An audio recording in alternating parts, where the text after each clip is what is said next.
Hey everyone, welcome back to the channel. In today's video, I'm walking you through how to send money securely using Cash App. Let's get started. First, make sure you have the latest version of the Cash App installed on your phone. You can download it from App Store or Google Play if you don't have it already. Open the app and log into your account.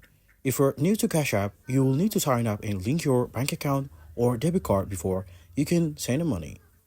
Once you're logged in, you will see the main screen with a dollar icon. Tap on that.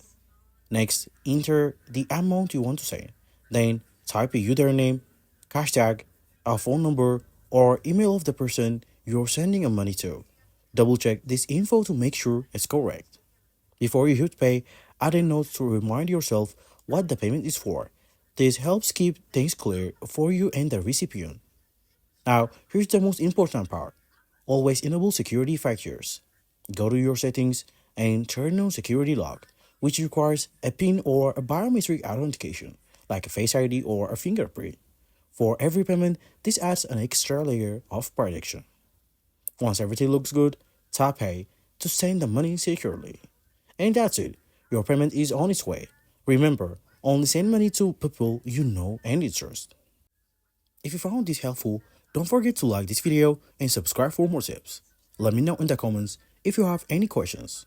And thanks for watching, and I'll see you in the next one.